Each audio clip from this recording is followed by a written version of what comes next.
Hello， 大家好，我是娱乐玩家李维斯。今天我们驾驶保时捷911 RSR 赛车征战大像素赛道。由于是短程赛事，不涉及任何策略，我们使用中性胎带足燃料即可。我们将在第9位末位发车。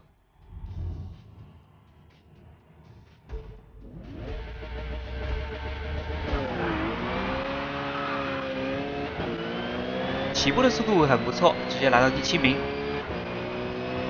进入1号弯，与外线兰博产生了碰撞，车辆有些许失控。救车成功后，保持在内线与 Viper 并排驾驶。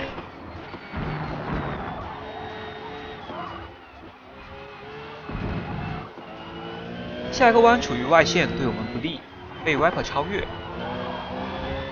捡漏卷入事故的福特上升到第6名。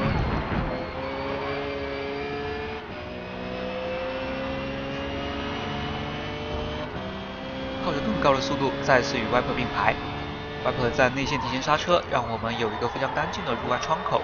出弯后直接贴到 NSX 车位，往外线吸引一下 NSX 做防守，对方上钩后直接切入内线准备进攻。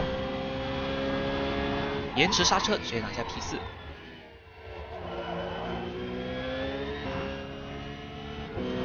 最后一弯科尔维特走大，切入他的内线并排。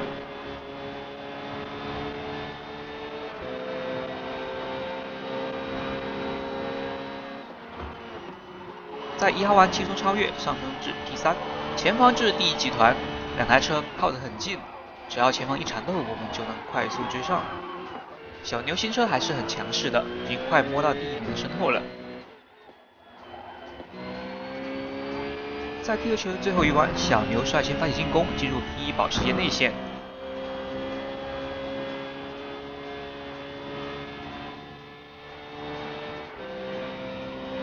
双车并排进入1号弯，保时捷利用外线更高速度脱离了小牛。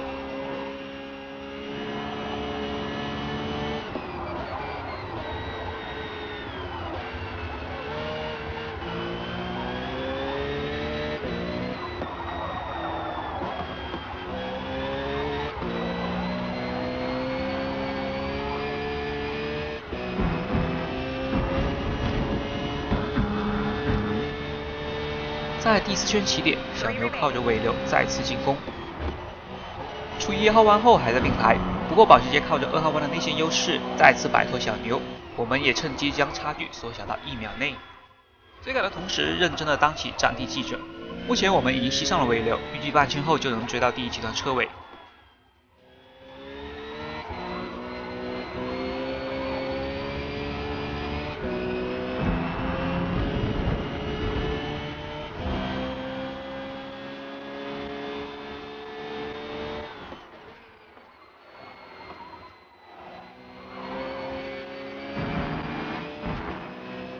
小牛利用更好的出弯，直接超越 P1 保时捷，并且下一弯是右弯，保时捷一时半会是没法反击了。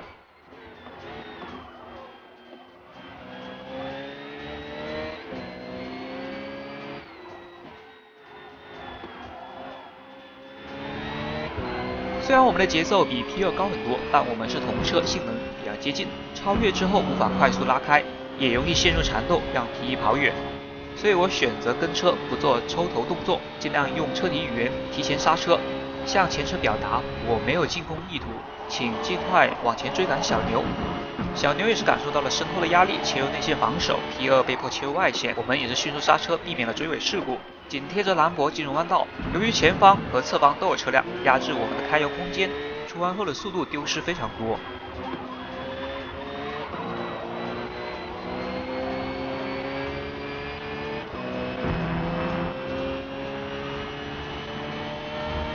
现在看 P2 也明白了我们的意思，也没有对我做防守动作，我们两车默契的一起赶路。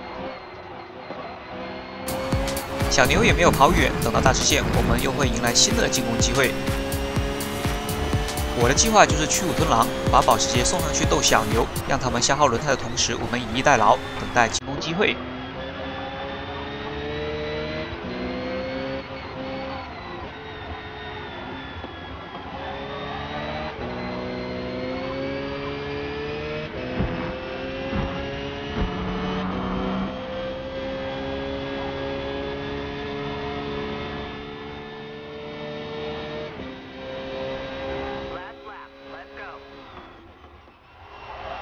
小牛在1号弯发生了失误，被迫进入内线防守。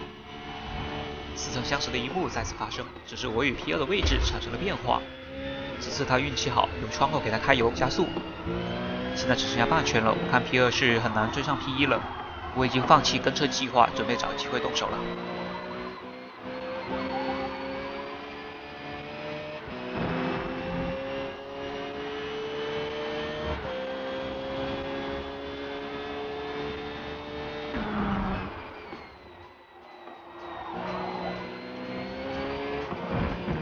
通过良好的过弯路线，出弯后从右侧超越P2保时捷，同时对准小牛车尾吸尾流提速，下一个弯是右弯，还可以再防守一次。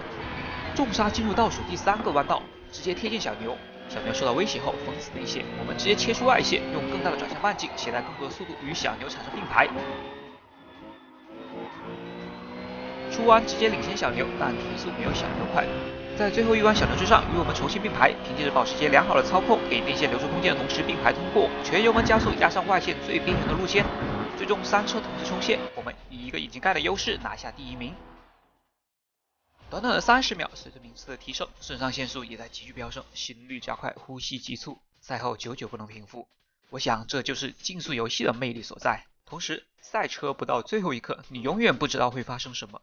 减少失误，保持节奏，待机会来临时，我相信你也可以把握住的。好的，那本期视频到这里就结束了。如果觉得还不错，请点赞支持一波，我们下期见。